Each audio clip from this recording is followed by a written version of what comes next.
The Medical Courier Connection podcast is brought to you by Key Software Systems. We believe that every delivery has a story, and it starts with you. That's why we built an ecosystem uniting accounting, delivery, tracking and shipping, reporting, and more to not only bring full delivery transparency to your customers, but to reduce errors and inefficiencies that stand in the way of over-delivering on your customer expectations. We'll drive the heavy lifting that keeps your business innovative with the latest technology so that you can focus on building connections with your customers. Hey everybody, Ken with Integrity Medical Courier Training. We are providing on-site training in Roseville, Minnesota. A man's digits turn blue due to too much cannabis use. A woman in Melbourne, Australia dies after being scratched by Minty, her cat. Stole the hearse and dumped the body on the side of the road, still strapped to the gurney, and then continued on with their joyride. A dog had to be put down after it was crushed by a package thrown over a garden fence, its owners claim. So, stay compliant, my friends.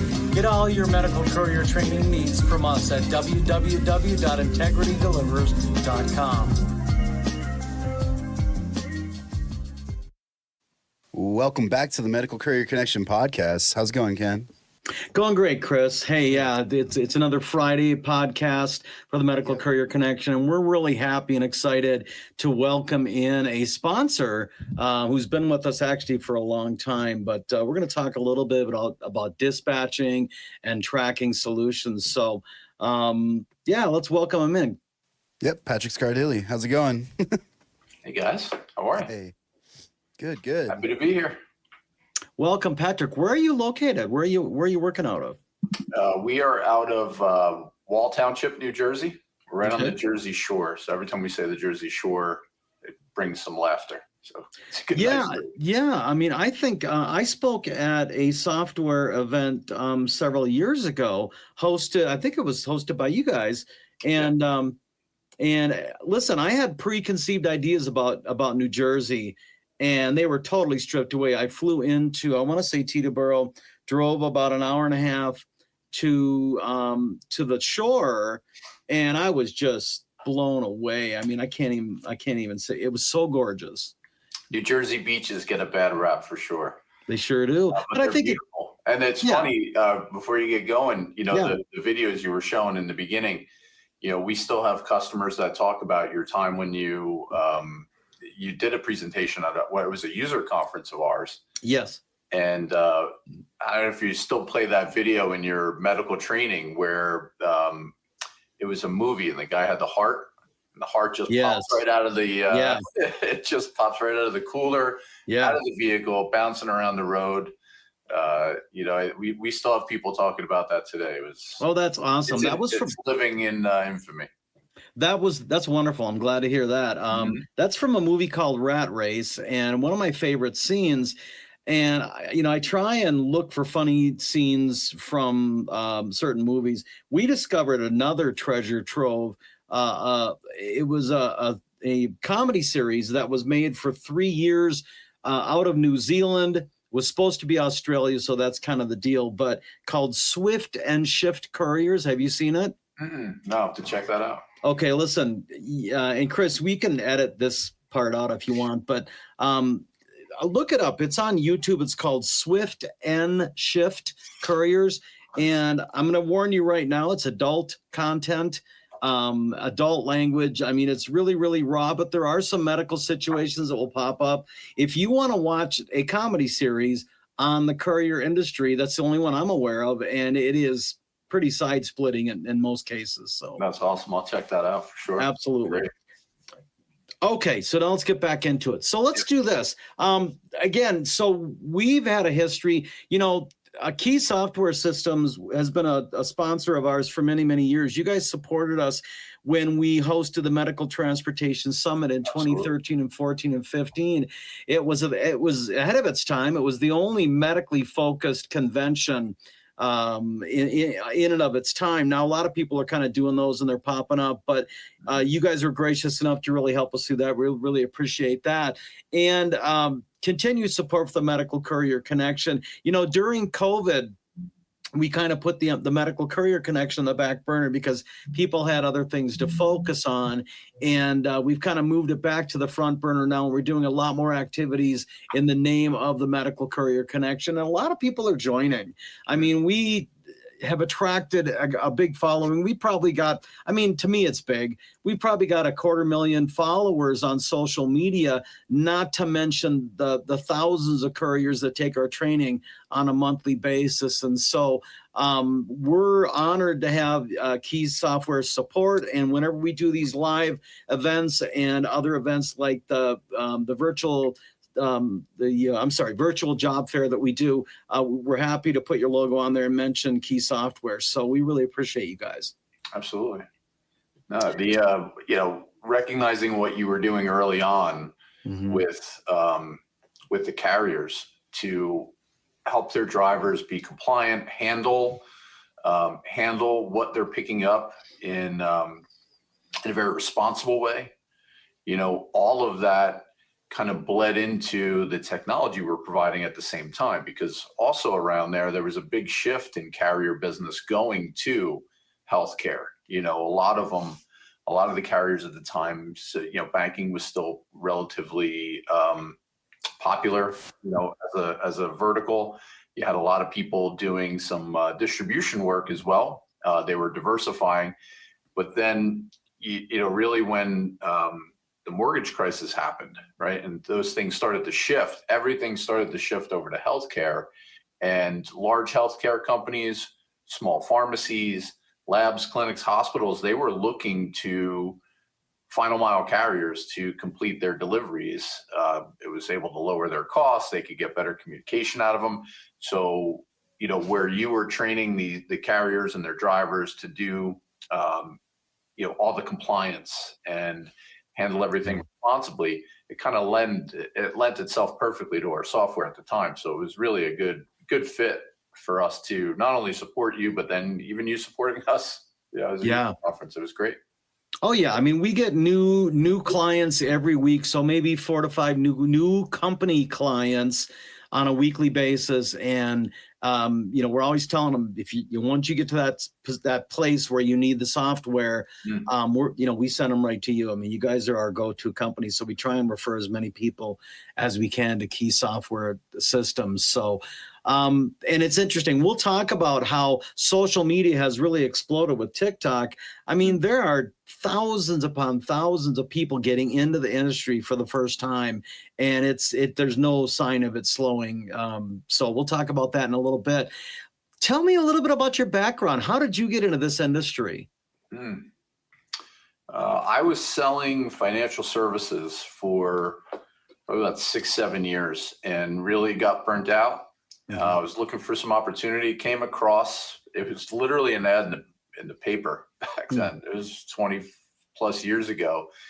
And it said, there was an ad for sales. It was the delivery industry, and it was just different. So came to that interview, set up an interview with Chris and Charlie, and it was interesting because when I got there, delivery industry, you naturally think of the big three, UPS, DHL, and FedEx. I'm like, is there really that much opportunity out there where I can build a career off of and enjoy sales, right? My sales career. Right.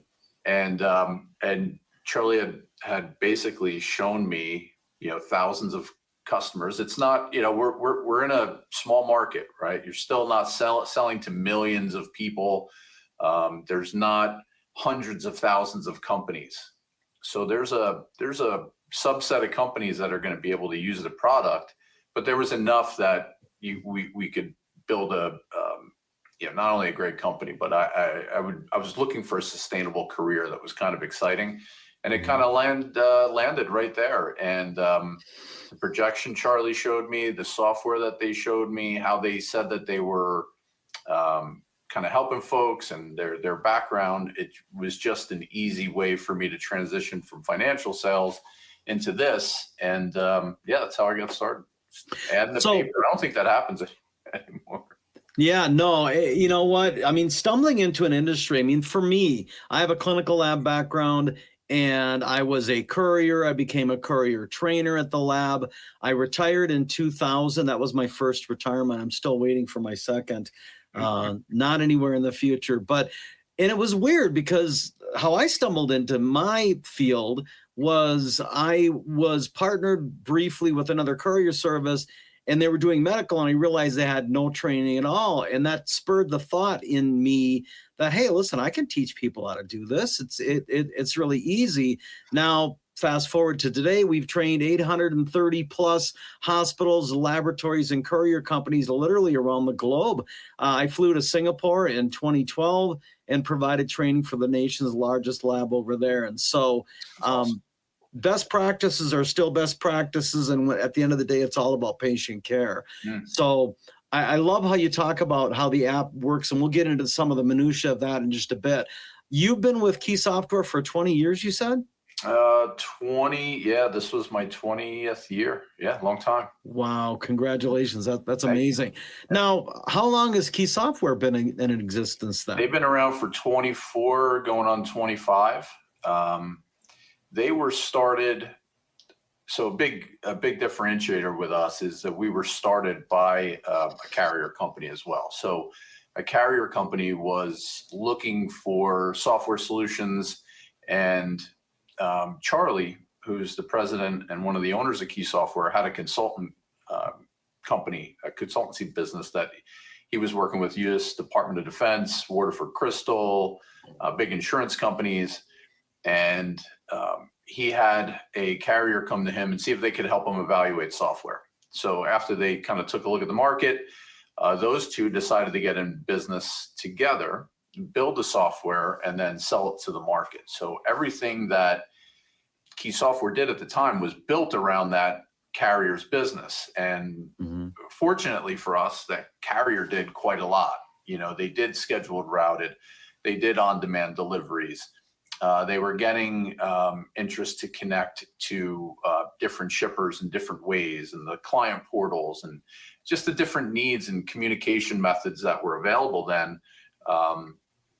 You know, to put that all into a package, a little bit different from what was out there, and get started. So it was built specifically for that carrier's needs, but it really translated beautifully across the board. They were a long-term partner of back then at the MCAA and CLDA. So it was a good, that particular carrier was really a good, what's the word I'm looking for, use case for what we were looking to do and build. So once Charlie and set the stage with Chris and they move forward, you know, here we are 20 plus years later. Wow. How many clients would you say you guys have serviced in that 20 plus years? Yeah, we're just we're over 300 and counting now. So we're just over 300 in the U.S., Canada. We have one in Jamaica. We're typically North American based, but yeah, over 300 carriers are using us on a daily basis. Talking about millions of packages, thousands of orders every day. Yeah. So, and a really good mix of final mile delivery, everything from medical to office supply, auto supply, e-com, retail, e-tailers, kind of everything is being kind of routed through the software these days, which is awesome. Yeah, let's talk about how the software works. I mean, tell me what you guys offer and kind of how it works. Talk to me like I'm 5 years old, but because so the Medical Courier Connection podcast, we have a lot of people that listen to us that are in the courier industry. They're driving in their cars. We cover a lot of topics. So explain it to us so that we can understand exactly what Key Software offers and how it works. Sure. No, I appreciate that. Really, it's a complete end-to-end system for a carrier's final mile business, or really any delivery business. It's on the front end, it's helping carriers bring in the orders, right? That the lifeblood of their business is creating the partnership with their customer and make it easy for those customers to place orders. So lots of different ways that shippers can place orders within our application so that the carrier can complete those. Everything from client portals to open APIs to custom integrations to web apps. so getting those orders into our customers' network so that they can facilitate the deliveries is probably the most important, right? So all those different touch points that they have with their customer base is all built into Accelerator. From there, once you have the orders, now you're looking to execute all the operational aspect of completing a delivery. The life cycle of an order kind of takes place. So from route optimization, dispatch automation, that's a big one today. So a lot of our customers have been doing manual dispatch, for years. And then when dispatch automation comes out, we have a nice way that can help step them into fully automated dispatching. But they could do some assisted dispatch, see how the system's making decisions, kind of look at that compared to where their team is, get insights of some of their valuable dispatchers that have been doing this for years, kind of bring those together so they can go to completely automated dispatch. But everything to make decisions for dispatching, they get those deliveries to the drivers, right? And then once the drivers have those orders, the mobile app that we deploy, that our customers deploy, will have the driver anywhere from making sure they're at the right location, scanning the right packages, getting the signatures that are needed, going through the workflow that is required for that particular hospital, lab, or clinic, for example. If they have to track temperature, or they have to make sure the seal is intact. Those types of things are taking place and happening at the driver's side. But it's a full ecosystem, right? It'll bring them right into the billing, the reporting aspects. So yeah, they can bill their customers on that. But then in terms of the reporting, there's, probably 200 standard reports within Accelerator at this point. Wow. And, you're just digging into everything from operational, customer behavior, internal employee behavior, driver behavior, your invoicing numbers, right? Your P&L, that's all built in. So everything from order creation all the way to invoicing and reporting. Okay. You talked about manual versus automated dispatch. How does that work? What does that look like? So most people are familiar with manual dispatch, right? And an order comes in, it's on your dispatch board, and most people will drag and drop, they'll click manually, right? Or they might have rules set up that says, okay, this particular driver always gets that particular order because they're the best suited for that customer, right? But then as new technology started coming out, including AI, right? It's now let the system start making decisions so that particular dispatcher can use their expertise in other places, right?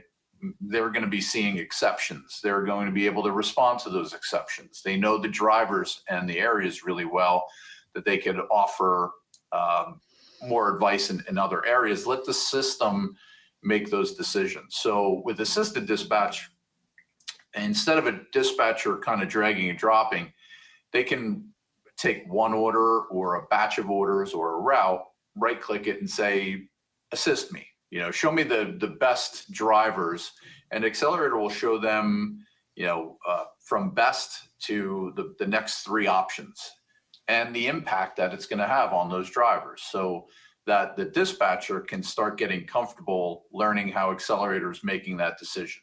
They would say, okay, Ken's the best driver right now. He's in the best position. He's going in the right direction. He's got all of his other ETAs are in line where he can take this order. It's only 2 minutes away. It's going to be X amount of miles. It's going to cost the company X amount of dollars. So they'll be able to see the impact before making the decision, right? So it gives the dispatchers a level of comfort instead of just saying, all right, let the system do it, and take them out of the equation. It brings the dispatcher along. It's kind of entrusting what they've been doing for that carrier for all of this time. And it also helps them. The cool part about our system is just like AI, right? You need to prompt it. You need to tell it where you want to be with your company, with your business, and then it'll start to learn from there and grow. Same thing with assisted dispatch.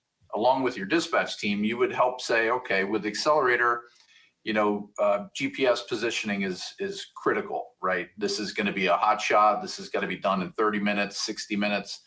So where that driver is, where they're going for the rest of their pickups and deliveries for that day, for the route that they have, picking all that out, and then ranking where those, the best driver. So it'll begin to show, and it'll say, this is the best driver, but you could still make this decision as well as a dispatcher if you want to choose the second option.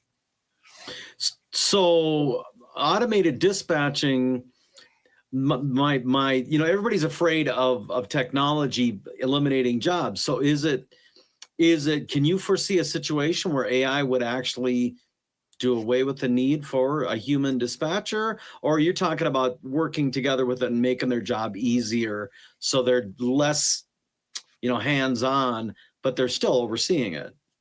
Yeah, I think the latter of those two, where initially now, that the dispatchers that are traditionally at the carrier company that have been there a really long time. Mm-hmm. They know the customers, they know the drivers, they know the ownership of the company, how they want the business to run. They are like the hub of everything. They're keeping those operations going. So you don't want to let those people go, but now they can turn their direction to some exceptions. They can use their expertise in other areas. Where it really helps a carrier company is in their scaling, right? If they're going to open up a new facility, they can take that existing dispatcher along with the AI automated dispatch and grow without adding a new dispatcher. If they have 24/7 opportunities and late night deliveries are really low volume, but it's still volume and it's still a customer, now they can turn on the automated dispatching to handle that after hours. So now someone doesn't have to be up at night. So they can keep their existing team, help them work through exceptions and help them support the business in other areas along with dispatching. You're not ever taking them out of the dispatch arena completely for those folks, but for any new growth, any new opportunities that a carrier has to scale, they're likely going to use the automation. Amazing. That's really cool. So tell me about, does this system work only for large courier companies? What about, I mentioned that with, TikTok. There's a funny story. A few years ago, my oldest daughter said, Dad, you need to be on TikTok. So because she was a big fan of it. So I downloaded the app, and 40 minutes later, I found myself just doing this, scrolling. It was like I'm like, wait a minute, I don't have time for this. I deleted the app. I said, I'm out. And she said, so how's it going on TikTok? And I said, it isn't. I deleted it. She said, no, Dad, you don't understand. Millions of dollars are being spent on TikTok. You need to be on TikTok. She had my attention. But one thing I noticed in the courier world, there's millions of people on TikTok in the United States, but thousands upon thousands of them are looking to be medical couriers. I mean, they're rushing to the industry. And so you have mobile solutions, but would this be a fit? Let's say someone starts a courier business, they have 3 drivers. Would that work for them? Because the client's demanding, visibility and tracking and scanning and things like that. Let's kind of break that down and what that would look like for a smaller company. Yeah. Some of my customers, when we first started, were a one user with 2 drivers. And it was, the owner and his wife were driving. And as they're onboarding drivers, they begin to scale out. Yeah. So the application is manageable and is really usable for, a one user, couple drivers, handful of drivers that are looking to scale. It's cost effective, and you can really leverage the technology at that level because you're wearing all of the hats, not a lot of hats. You're wearing all of them. Been there. Yeah. So you're automating the order creation, you're automating the dispatching. At that point, a lot of the newer companies that are coming on that are one users and a handful of drivers, they're leveraging the tech even more so that they could focus on completing the deliveries on the driving side. So everything from a one user to several hundred users, thousands of drivers to a couple. So it's very flexible, very scalable, depending upon who's using it. Okay. How they're applying it. So a lot of people start. I've got a friend who's got a very successful business in Minneapolis, and they're into freight now. But they started as a courier business with a lap. He sat in his truck with a laptop tethered to a phone, and that's how he got started. So if there was somebody that was in that situation, they've got their car, they've got their laptop tethered to a phone, would they be able to use the app and take orders that way? Yeah, they could. They could. It doesn't limit them. It'll actually open up some more where they can even write down into their cell phone, so they take that laptop right down into their cell phone. They can work off of that completely within Accelerator. The whole entire application can be run from their smartphone if they wanted to. Wow. Yeah. So it's scalable for them, and it's flexible enough that if, somebody's starting up, they have all of the options to always be connected to the application, always be connected to their customers, and just automate everything from the creation of the order right down to the communication of what's happening, minute by minute with the order.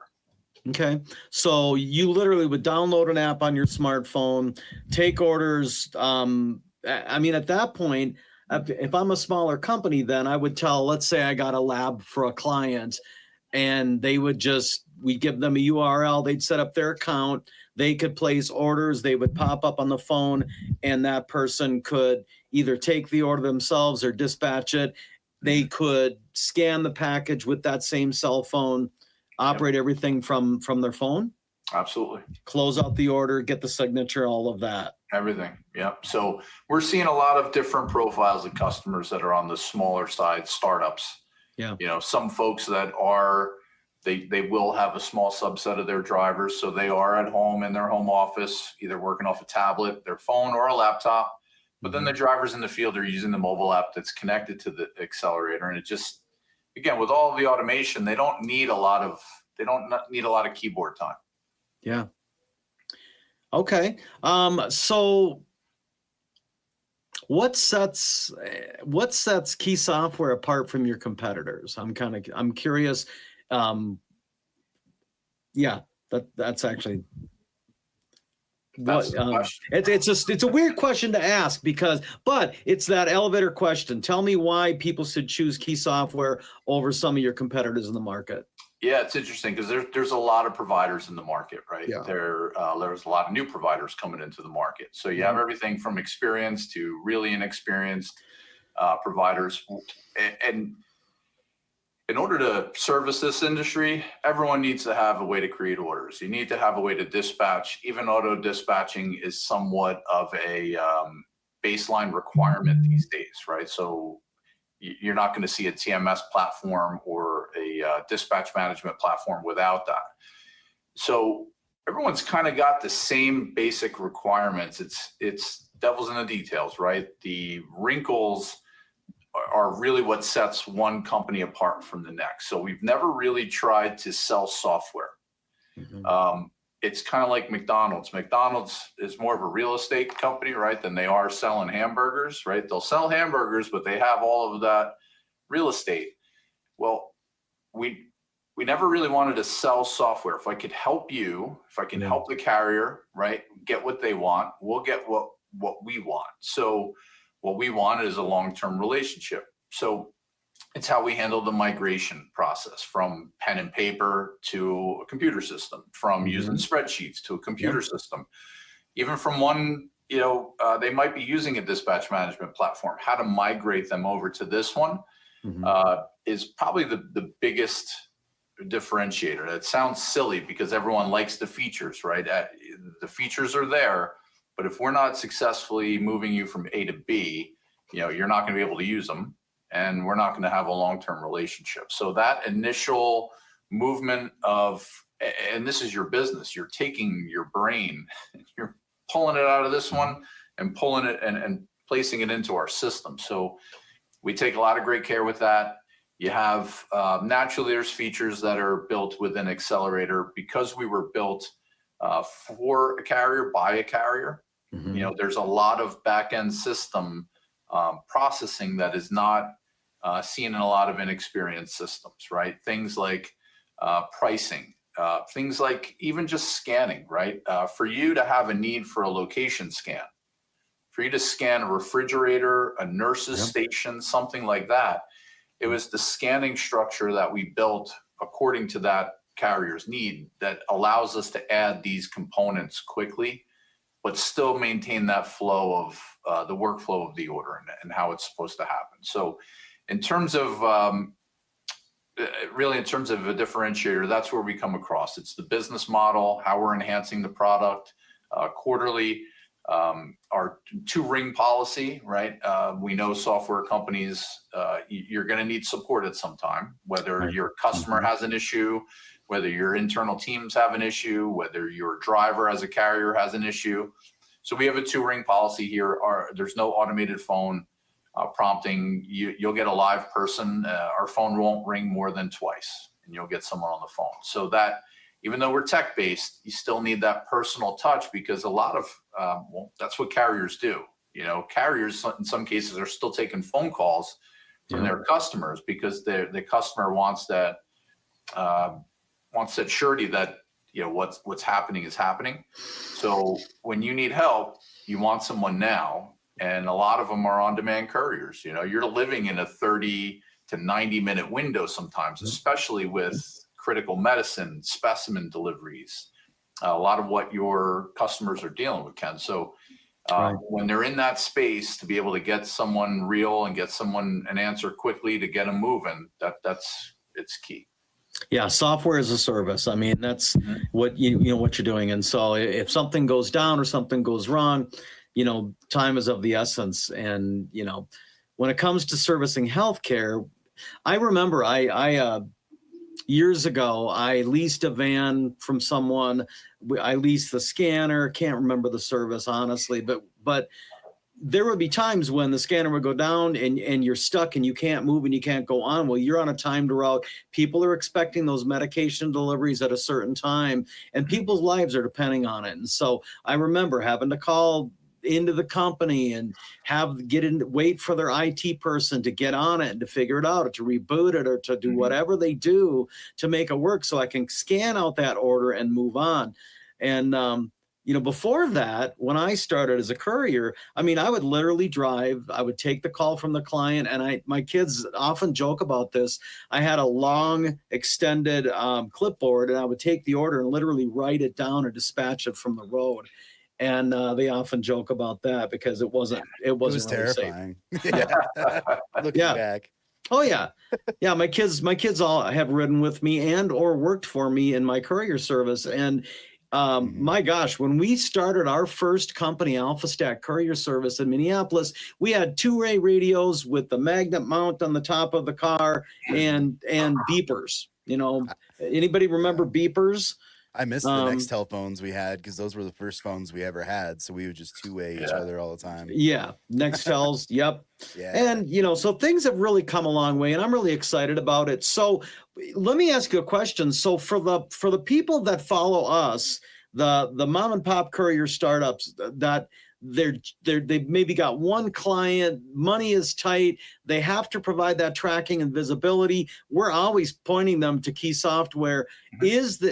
How cost effective is it for someone who's starting out? Is there a big upfront cost? Is it a monthly subscription? I mean, how does that work for someone just getting started? Yeah, we typically don't have an upfront for super small startups like that. Okay. But for startups like that, they'll do. We'll defer that, where they would have a monthly payment, and for a small startup for under $400 a month, they're ready to go. Nice.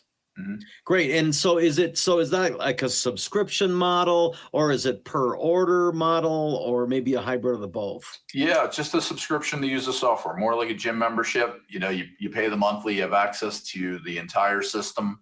Wow. Everything that comes with it, all the future enhancements. So it's all wrapped up into one. So so for that feed, now this is interesting. In the past, we've had software vendors where they give you their basic software, but then something goes wrong. You call them and they're like, "Well, we can fix that. We can provide a fix, but it's going to cost you X amount."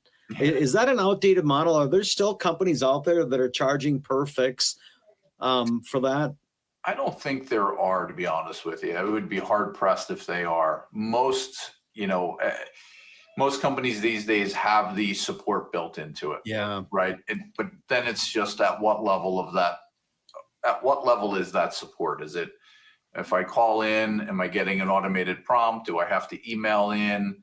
How are you communicating back to me as the customer? Am I going to get a live person to talk to do a screen share so I can kind of show you exactly what I'm dealing with and you can help me? Or are you going to send me some documentation and I got to read through it and figure out my own challenge? So there's a lot of different approaches to support. But we really learned early on, again, the carriers, they're living in a small time frame. Yeah. So if we can help them solve that problem and get moving, much better. So you're always with the person. Okay, excellent. All right, I've got a question for you. Let me share a quick story. 2 years ago, I got a phone call from probably the fifth largest, one of the top 5 largest labs in the nation. And I've got a relationship with their logistics manager. And he called me and he said, we had a medical client that was being audited, and they found out that the dispatch program, so when a driver would take an order, they would scan a package, scan the paperwork, whatever it is, on their phone. It would go to the server, and at the server level, it wasn't encrypted. This is a national brand, and it wasn't being encrypted. And the laboratory said, well, are you going to fix that? And the software company said, no, we're not. And so the laboratory dropped the carrier because they didn't have that solution. They couldn't. But I mean, again, the lab was being audited. So they had to use vendors that were making sure that everything was being encrypted. And that particular vendor was not encrypting us. So they let the carrier go. So tell me about encryption. Yeah, it's tough. It's critical. The security environment when you're using a transportation system, a dispatch management platform, your security environment it's crucial. It's everything, right? Because you are delivering, our customers are delivering life-saving medicine, healthcare, and they're also vulnerable, right? Because if the people that are targeting them virtually, right? They know that if I'm going to do a ransomware attack, someone really needs to have a sense of urgency, right? And people with lives on the line have a sense of urgency. So it's critical to completely enwrap your system in basically a modern day vault, right? So the levels of security in terms of encryption, using SSL certificates to make sure data is encrypted in motion is number one, right? Number two, when it's rested in the database, make sure there's levels of encryption on the database as well, so that all of that personally identifiable information, all that HIPAA information is completely protected. So there's everything from the multi-tiered security approach to using proprietary systems from, like, our cloud system is in Azure. So we'll leverage a lot of their security technology. We have our own embedded, even going to with Accelerator now using SSO. So you have a single sign-on. So it's all security centric for carriers these days. It's critical. So that encryption is really important, because you want to make sure that you're communicating to the drivers. Really all of the communication right now is flying around the internet, right? So if I'm to the driver, and then the driver's got some things going on, they're being optimized, but we're sending a communication to the lab or pharmacy so that they can know what volume's coming their way, so they can properly staff. So all of that communication, how many orders, what are those specimens, who do they belong to, those are things that really can't be exposed. Right. Yeah, I mean, absolutely. And so encryption is everything. And awesome. Yeah, I appreciate that answer. So then if a driver takes a picture of something, and it's going to be encrypted every at every step of the way. When it's up, once it's uploaded, it's protected. Correct. Someone's not going to be able to hack in and steal that PHI.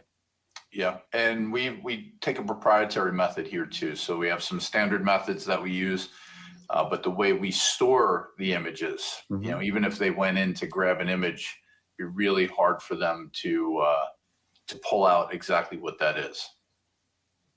Okay. Does Key Software, do you ever suffer attacks? This is probably a weird, ignorant question, but do you guys ever have people trying to attack and get into your system? Are you aware of that, or ever made aware of that? How does that work? I don't want to talk about that, Ken. Okay. There is, right? So we have penetration testing. We have those things in place so that we can pull reports, see what's happening. Naturally, there's attacks that are happening daily. Sure. I wouldn't say that we're targets that often at all, but we know if someone is targeting us, and we could see that.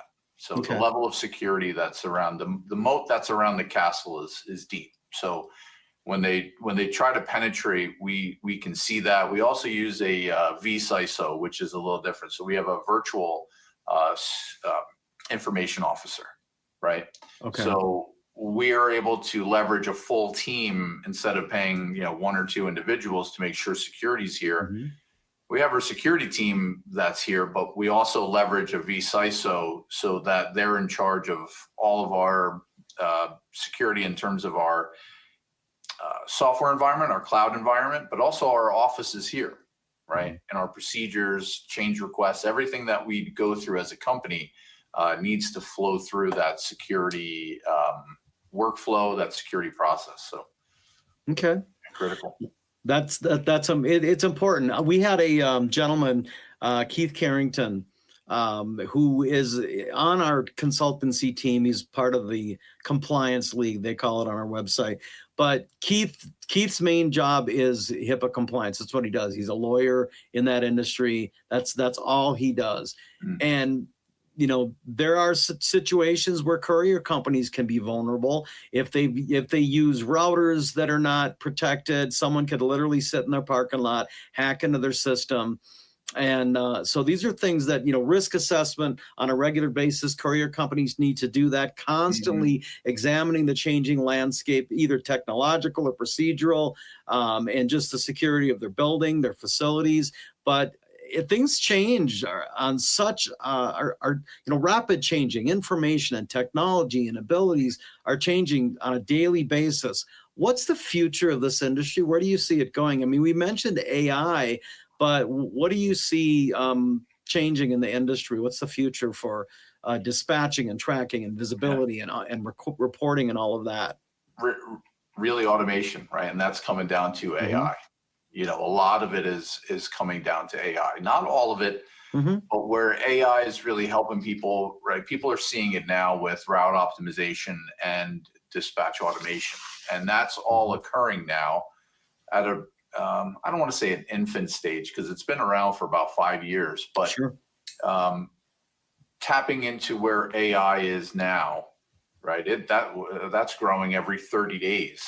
The capabilities are increasing. The stack of AI capabilities that rides along with ChatGPT is insanity. So you could do quite a lot with that, but helping route optimization and auto dispatching get even more definitive, right? Helping them execute even at a higher level, not just the efficiency and speed, but accuracy. Getting a full readout of what is happening operationally out in the field right now. And all that's going to start to pick up. You're also going to see in this industry the predictive inventory, right? So if you're looking at for medical specimens for hospitals, pharmacies, clinics, to see, okay, I need these products.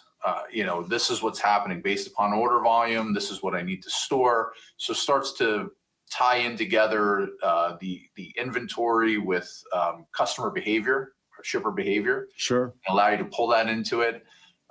into autonomous vehicles, right? We're seeing more drones delivering medicine and life-saving healthcare today more than ever. That's going to increase exponentially and layer into the AI as well. So not just the autonomous vehicles, but even the drones.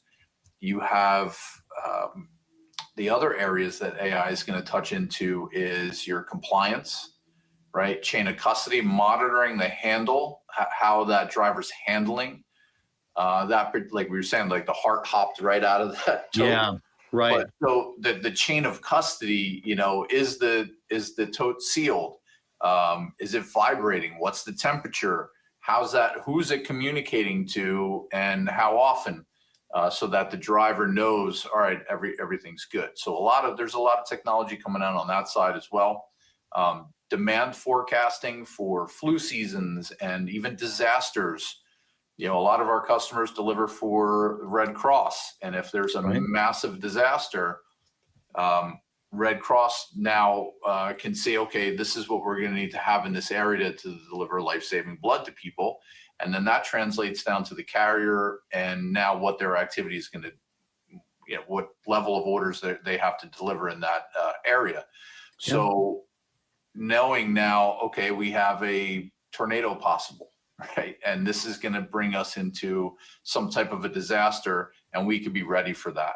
So tying in even weather events into that AI infrastructure so that carriers can help support a shipper or a hospital lab or clinic even better.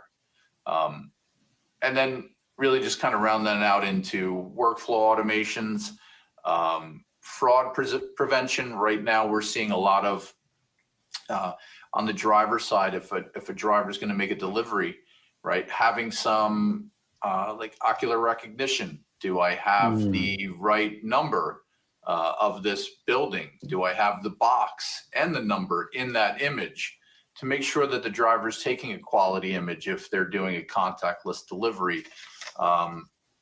So all of those kind of components being wrapped up, not only with AI, but within that dispatch system is that's where everything's kind of headed. Yeah, that sounds really exciting. We Chris and I were at a convention in Chicago last fall, the nation's largest lab convention, and we were there as a guest of another company. But we got a frantic phone call from a client in Texas where one of their couriers misdelivered a package, right? And then the neighbor opened it up, called in, said, "Hey, we've got this package, doesn't belong to us." Courier went back, picked it up, delivered it to another location, which was the wrong location twice. 2 missed deliveries on the same package. I'm guessing that technology, if they had the right geofencing solution, could have told them you're at the wrong location. 100%. Yeah, you know what's really cool about that? You're right on the money with geofencing. It'll tell that driver, hey, you're not in the right spot. What's even cool about that is they could, touch the screen and say, well, show me where this is where you should be. So it'll show them and how far they are away from that spot, which is cool. But what also is cool about geofencing is a lot of times with carriers, you don't want to be late, right? On-time performance is incredibly important, especially with critical medicine, but you also can't be early, right? A lot of times carriers are doing sweeps. And if they arrive early to a box or early to pick up a specimen, and the nurses might have another 5 minutes to get something in that box because you're not coming back maybe to the next day, or you might not be coming around for another 8 hours.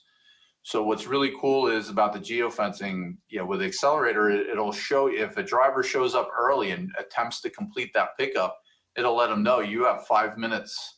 You can't complete this stop for another 5 minutes because that nurse, someone might be coming out, dropping something in there. And if you leave, that sample or that specimen is no longer viable. So exactly. It adds a whole nother level of complication if you're arriving early or departing early as well, right? They're going to leave. I show up 3 minutes early, open up. I got 2 pieces, scan them. I'm out within a minute. They still got 2 minutes left. Yep. Yeah, this 2 minutes count. Happens all the time. And then it breaks down to a he said, she said, I was there, and again, the patient's the one that suffer.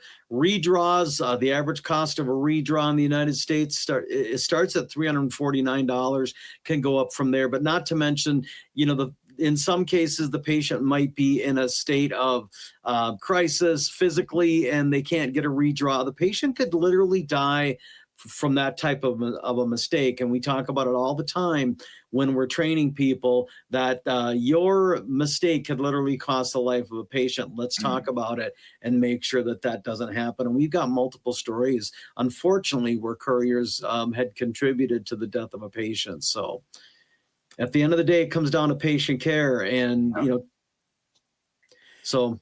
Yeah, it's nice to know that there's technology around, though, that can prevent mistakes like that. Absolutely critical. It's critical. A lot of our customers are dealing with, medicine that has to be there within 90 minutes, snowstorms, things like that are occurring, and it's really going to prevent, or could prevent, the carrier from reaching that destination within time.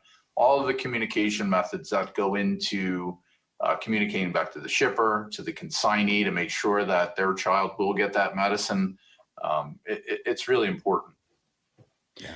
You mentioned temperature. Do you have a solution that works with Key software that can monitor the temperature probes or whatever? Because I've seen some companies out there at these industry events, and I'm sure you did last week, where they're selling these coolers, and it's about somewhere between $250 and $500 cost for the cooler, and then there's a monthly charge and all of that. The technology seems to be a little cost prohibitive for monitoring, temperature. Do you guys have a solution that works with that, or? We do. We would integrate with some of those systems. There's nothing specifically within Accelerator that's that they would drop into that to manage that, but we would integrate with those solutions. They are very specific. But, in terms of the mobile app, a lot of that communication is the driver as it takes the driver through the workflow of their orders. When they go to make a pickup, questions can automatically be presented to the driver. What's the temp say? So they're checking that, they enter the temp so that the driver physically looked at that to make sure they're within range. When they go to deliver, is it still in range? Yeah. Seal applied, all of those different components added to it. We're more integrated with a temp solution, but it's extremely helpful, obviously. Yeah, absolutely. Excellent. Well, it's really exciting. We're so happy and thankful that you came on today to talk a little bit about this. So your services are within reach for even the smaller courier companies that are just getting started out. And that's exciting to know. We'll continue to refer people to you guys, and we sure appreciate your support. Any final thoughts you'd like to leave our listeners or viewers with?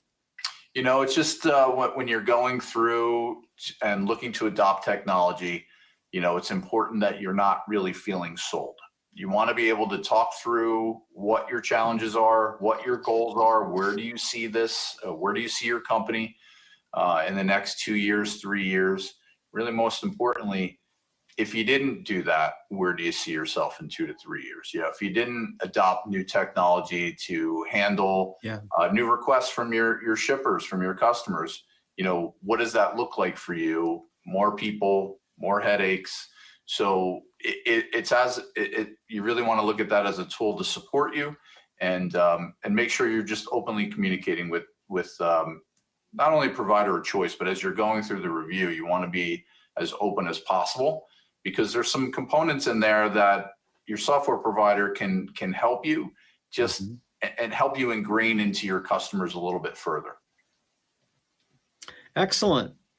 Awesome. Patrick, I thank you for your time, man. And I thank you guys for your support. We will certainly be in touch, and maybe in the future do another one of these podcasts as technology continues to evolve and change. Hopefully see you at an event sometime soon.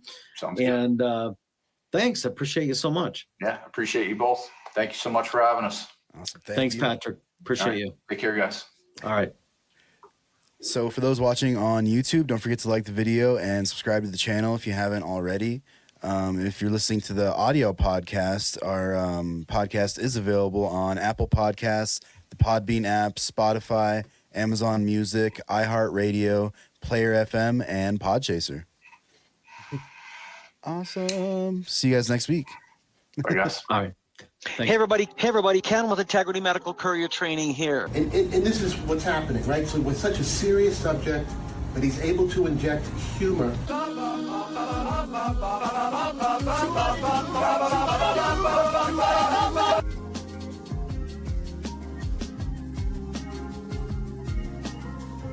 So it's in our best interest to invest not only in safety, but give some of those dividends back to the drivers. I'm like, how do you start this medical courier stuff? And nobody had a mentorship. Nobody told me what industry events to go through. So I was thinking, like, I need a name for my first conference. And it just dawned on me, use the name that they keep calling me. And I was like, yeah, the Boss Maker Conference.